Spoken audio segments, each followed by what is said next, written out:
আশা করি সেদিন দিদি অনেক কিছুই বলবেন এবং দিদির বক্তব্যের জন্য সবাই মুখিয়ে আছেন। প্রতি বছরের মতো এই বছরও 21শে জুলাই শহীদ দিবস পালন করবে তৃণমূল কংগ্রেস। 8ই জুলাই সোমবার বৈদ্যবাটী পুরসভায়ও হয়ে গেল তারই প্রস্তুতি সভা। উপস্থিত ছিলেন নবনির্বাচিত তৃণমূল সাংসদ রচনা বন্দ্যোপাধ্যায়। কি বললেন তিনি শুনে নেব। দারুণ অনুভূতি। আশা করি এবারে তো ব্রিগেডে আমাদের তৃণমূলের জয়ের পতাকা উত্তোলন হবে এবং সেখানে শহীদ দিবসও পালন হবে এবং তার সাথে দিদির এই বিপুল জয় যে আমরা জয়ী হয়েছি সেটারও আমরা সব কিছু অনুষ্ঠান সেই দিনই করব এবং আশা করি আমরা সব কিছু ভালোভাবে হবে এবং আমরা সবাই মুখিয়ে আছি 21শে জুলাইয়ের দিন হাজার হাজার লোকের সমাবেশ হবে এবং আমরা সবাই মিলে একসাথে আমাদের পুরো তৃণমূল কংগ্রেসের সদস্যরা একত্রিত হব সেখানে।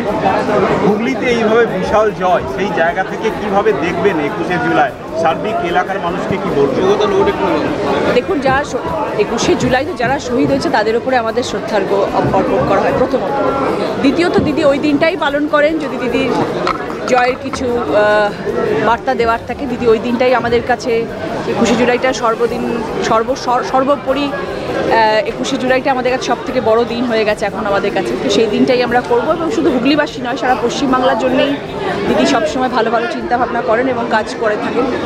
তো আশা করি সেদিন দিদি অনেক কিছুই বলবেন এবং দিদির বক্তব্যের জন্য সবাই মুখিয়ে আছেন। সাংসদ হওয়ার পরে সংসদে এলাকায় কাজ শুরু করেছেন বা পরিকল্পনা নিয়ে এগোচ্ছেন। সাংসদ হবার পর সংসদীয় এলাকায় কীভাবে কাজ তো করতেই হবে। দেখুন, কাজ মানুষ আমাকে জয়ী করেছেন, মানুষের জন্য থাকতে হবে, মানুষের পাশে থাকতে হবে, মানুষের জন্য কাজ করতে হবে। একটা একটা করে কাজ হবে, আগে দেখতে হবে, মানুষের সাথে কথা বলতে হবে, মানুষের কি প্রয়োজন, মানুষের প্রয়োজন অনুযায়ী কাজ হবে, এটা আমি মনে করি এবং আশা করি দিদিও আমার সাথে একমত হবেন এবং দিদির সাথে কথা বলেই সেটা আলোচনা করা হবে এবং যেটা মানুষের দরকার, যেটা মানুষের প্রয়োজন সেই অনুযায়ী হুগলি জেলায় কাজ হবে। সিঙ্গুরের ভবিষ্যৎ কি?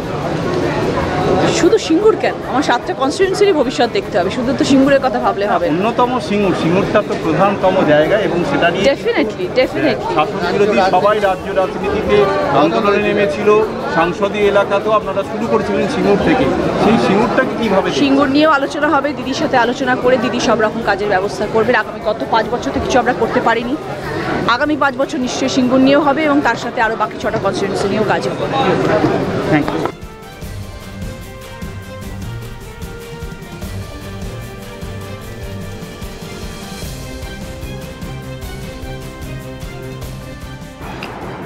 একুশে জুলাই নিয়ে প্রতি বছর যেমন আমাদের প্রস্তুতি পর্ব চলে, ঠিক এবছরে একইভাবে প্রস্তুতি পর্ব চলছে। বিভিন্ন টাউন ব্লকে আমাদের মিটিং অলরেডি শুরু হয়ে গেছে। জেলার পক্ষ থেকে আমরা মিটিং ডেকেছি। মমতা বন্দ্যোপাধ্যায় কী বার্তা দেবে সেটা আমাদের শোনা। কাজে মমতা বন্দ্যোপাধ্যায়, অভিষেক বন্দ্যোপাধ্যায় বার্তা শোনার জন্য তাদের প্রথম নির্দেশিকা যেভাবে উনি দেন, ওনারা দেন, সেইভাবে আমরা চলি। সারাটা বছর সেইভাবে আমরা কাজ করি। কাজে ওনার নির্দেশ শোনার জন্য কর্মীরা তৈরি, কর্মীরা প্রস্তুত। 21শে জুলাই শুধু দিনের অপেক্ষায়, আসার দিনের অপেক্ষায়।